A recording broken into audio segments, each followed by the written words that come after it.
कर्पूर गौरम करुणावतारम संसार सारम भुजगेंद्र हारम सदा वसंतम हृदयारिविंदे भवम भवानी सहितम नमामि भवम भवानी सहितम नमामि। भवानी शंकरौ वंदे श्रद्धा विश्वास रूपिणौ याभ्याम विना न पश्यन्ति सिद्धा शांतस्त्वमीश्वरम सिद्धा शांतस्त्वमीश्वरम। वसुदेव सुतं देवम कंस चाणूरमर्दनम देवकी परमानंदम श्री कृष्णं वंदे जगद्गुरुम श्री कृष्णं वंदे जगद्गुरुम। कृष्णाय वासुदेवाय हरे परमात्मने प्रणत क्लेश नाशाय गोविंदाय नमो नमः गोविंदाय नमो नमः। आप सभी इस गीता ज्ञान सत्र में समय से उपस्थित आते हैं तो मन में एक विशेष प्रसन्नता रहती है, शुभ कार्यों से प्रसन्नता होती है, और जो मन के प्रतिकूल कार्य हैं उनमें अप्रसन्नता रहती है। और यह भी गुणों पर ही आधारित है। जो पुरुष जिस प्रकार का होता है तो उसी प्रकार की उसकी प्रवृत्ति होती है, या प्रवृत्ति से पहले कहे कि उसकी वैसी प्रकृति होती है। जिस प्रकार का गुण है, गुण की प्रमुखता है, उसी प्रकार की उसकी प्रकृति होती है, और जिस प्रकार की प्रकृति होती है उसी प्रकार की उसकी प्रवृत्ति होती है। ये नियम और सिद्धांत माना जाता है। तो चूंकि हम सभी लोग प्रतिदिन श्री भगवान की वाणी पर चर्चा को उपस्थित होते हैं, तो ये निश्चित रूप से माना जाना चाहिए कि हम सभी सत्वगुणी स्वभाव सत्वगुणी स्वभाव के हैं। सत्वगुण बढ़ा हुआ है। सत्वगुण के बिना बढ़े हुए हम सभी इस प्रकार की चर्चा में सम्मिलित नहीं हो सकते। ये मानना चाहिए हमको। सत्वगुण में जो थोड़ा बहुत रज और तम का मिश्रण बचा हुआ है वह धीरे धीरे स्वतः समाप्त हो जाएगा, ऐसा हमारा मानना है, विचार है। तो हम सभी सत्वगुणी मनुष्य यहाँ पर, महानुभाव यहाँ पर उपस्थित हैं, और श्री भगवान अपना आशीर्वचन आप सबको दे रहे हैं, और मेरी ओर से भी आप अभिवादन स्वीकार करें। तो आइए प्रवेश करते हैं, आज के सत्र के विषय की ओर चलते हैं। तो अध्याय 14 का श्लोक संख्या 18 की चर्चा कल के सत्र में समाप्त हुई थी, और आज के सत्र में हम श्लोक संख्या 19 पर चर्चा को आगे बढ़ाएंगे। श्री भगवान ने कहा, नान्यम गुणेभ्यः कर्तारम यदा द्रष्टा अनुपश्यति गुणेभ्यश्च परम वेत्ति मद्भावम सह अधिगच्छति। जिस समय, जिस काल में जो मनुष्य दृष्टा का हो, उसके लिए गुणेभ्या तीनों गुणों के सिवाय अन्यम कर्तारम न अनुपश्यति, अन्य किसी को भी कर्ता नहीं मानता, नहीं देखता। और गुणेभ्यः परम वेत्ति, जो गुणों से अत्यंत परे उस परम तत्व को जान जाता है, स मद्भावम अधिगच्छति, वह मेरे भाव को प्राप्त हो जाता है। शिव भगवान का कथन ये है यहाँ पे। तो इसमें इस श्लोक में, श्लोक संख्या 19 में 3 तथ्य हैं। एक तथ्य तो ये है कि जिस समय साधक पुरुष जो है तीनों गुणों के सिवाय अन्य किसी को कर्ता मानता ही नहीं है, कि कर्ता जो है मैं नहीं हूं, कर्ता तो गुण है। क्योंकि उनकी प्रेरणा से क्रियाएं होती हैं, इसलिए कह रहे हैं। तो पहली बात यह है कि जिस समय साधक जो है तीनों गुणों के अतिरिक्त किसी अन्य किसी को कर्ता नहीं मानता, एक बात। दूसरी बात, गुणेभ्यः परम वेत्ति, और गुणों से अत्यंत परे परमात्मा को ही जानता है। तीसरी बात, सह मद भावम अधिगच्छति, तब वो मेरे स्वरूप को प्राप्त कर लेता है। तो ये जो हमने भावार्थ दिया है इसका, श्लोक संख्या 19 का, इसमें 3 तत्व प्रमुखता से हैं। एक बात यह है कि ये स्थिति तो सत्वगुणी पुरुषों की बात कर रहे हैं श्री भगवान। अब जिनका सत्वगुण प्रबल हो गया है उसमें रज और तम का मिश्रण लगभग समाप्त हो चुका है। तब वैसी स्थिति आती है, ऐसे स्थिति ऐसे नहीं आती। ये बात स्पष्ट समझना चाहिए हमको। वैसे स्थिति नहीं आती, ये स्थिति तभी आएगी कि वह गुणों को ही कर्ता समझे, गुणों को ही कर्ता माने, स्वयं को कर्ता ना माने। ये विशेष बात है। देखिए आप, कि मनुष्य गुणों को कर्ता माने और स्वयं को कर्ता ना माने।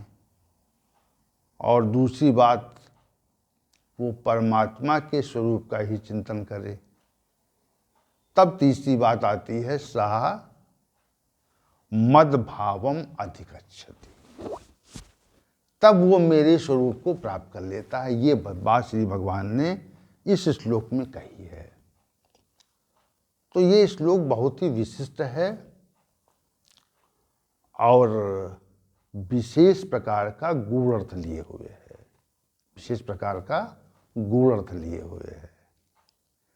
देखिए, इसको हम स्पष्ट करते हैं और भगवान श्री गोविंद की कृपा से इसकी व्याख्या का प्रयास करते हैं। हम सभी का ये मानना है कि हम सभी प्रत्येक कर्म के कर्ता हैं। जो क्रियाएं हो रही हैं इस संसार में, जो हमारे द्वारा कर्म हो रहे हैं, उनको हम करते हैं। ये विचार सामान्य रूप से सभी लोगों का है। यही बात तो है। जैसे प्रत्येक मनुष्य कहते हैं हमने ये कार्य किया आदि, जो ये सामान्य सुना होगा आपने कि मैंने ये कार्य किया, मैंने ये कार्य किया, मैंने ये कार्य किया। चाहे वो कोई मनुष्य हो, चाहे वो उच्च स्तर का हो, चाहे मध्यम स्तर का हो, और चाहे वो निम्न स्तर का हो। तो ये बात वो बार बार कहता है कि मैंने ऐसा किया, मैंने वैसा किया, मैं ना होता तो ये कार्य नहीं हो पाता, मेरी इसमें बहुत सहयोग रहा मेरा। तो ये जो कथन है कि मैंने ऐसा किया, मैंने वैसा किया, मैं ना करता तो कुछ ना होता, तो ये जो कथन है ये पूरी तरह से भ्रामक और मिथ्या है। परंतु ऐसा प्रतीत होता है कि हम ही क्रियाओं के कर्ता हैं, हम ही क्रियाओं के कर्ता हैं। लेकिन हम क्रियाओं के कर्ता नहीं है। देखिए विषय गूढ़ है ये, समझिए इस चीज को आप। हमारा ये मानना सामान्य रूप से रहता है कि हम क्रियाओं के कर्ता हैं, परंतु हम क्रियाओं के कर्ता नहीं हैं। ये सत्य बात, यथार्थ बात ये है। और हमारा ये जो मानना है कि हम क्रियाओं के कर्ता हैं, ये तथ्य मिथ्या है, ये सही नहीं है। अब आप हमारे इस कथन को कितना मानेंगे, कितना इसको आचरण में लाएंगे? तो ये आचरण में लाया जा पाना लगभग बहुत कठिन है। असंभव तो नहीं कहेंगे, असंभव शब्द नहीं प्रयोग करेंगे हम, लेकिन ये जरूर कहेंगे कि ये मानना कि हमने कुछ नहीं किया, जो क्रियाएं हो रही हैं वह गुणों के अनुकूल हो रही हैं, अनुसार हो रही हैं। लेकिन क्रियाएं तो गुणों के अनुकूल हो रही हैं, उनकी प्रेरणा से हो रही हैं। लेकिन जो क्रियाएं हो रही हैं उनसे जो परिणाम होता है उसके हम भोक्ता जरूर हैं, हम उसके बंधन में हैं। ये बात आपको समझनी चाहिए कि उसके हम भोक्ता हैं, कर्ता तो नहीं क्रियाओं के हैं, लेकिन क्रियाओं के भोक्ता जरूर हैं। ये बात स्पष्ट रूप से हमको माननी चाहिए कि क्रियाएं तो हमारे द्वारा नहीं हो रही, क्रियाएं तो गुणों की प्रेरणा से हो रही हैं। लेकिन क्रियाएं हो रही हैं, परंतु हम क्रियाओं के कर्ता नहीं हैं। ये बात हम जो मान लेते हैं, ये बात हम जो मान लेते हैं, ये मानना ही मिथ्या है। ये मानना क्या है? ये मानना मिथ्या है, सही नहीं है। इस बात को हमें समझना चाहिए कि हमने जो ये माना हुआ कि हम क्रियाओं के कर्ता हैं, तो हम क्रियाओं के कर्ता नहीं हैं। हम गुणों की प्रेरणा से कार्य करते हैं। से श्री भगवान कथन यहाँ पे है, जिस समय यदा दृष्टा गुणेभ्या अन्यम कर्तारम न अनुपश्यति। पहली बार इसका पूर्वार्धन से देखिए आप। यदा दृष्टा गुणेभ्या अन्यम कर्तारम न अनुपश्यति। जिस काल में, जिस भी समय कोई भी साधक तीनों गुणों के सिवाय अन्य को कर्ता नहीं देखता है, तो यह मानना, ये समझना और इसका अनुपालन करना, ये तीनों बातें कठिन हैं। कि हम ये माने कि हमारे द्वारा जो क्रियाएं हो रही हैं वह हमारे द्वारा नहीं हो रही, हम इसके कर्ता नहीं। सामान्य रूप से ये मानते हैं कि हम भी कर्ता हैं, और इसी को मानकर जगत का व्यवहार होता है। ये जो विशिष्ट श्लोक है, इसमें जो भी तीन भाव दिए गए हैं ये विशेष अर्थ वाले हैं। क्या है? विशेष अर्थ वाले हैं।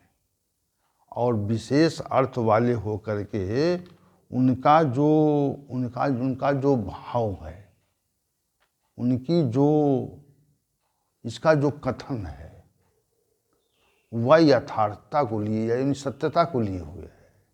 सत्य भाव है वो यहाँ पे, सत्य भाव से कथन है, सत्य भाव से कथन है। और इसी कथन को लेकर के ये श्लोक है।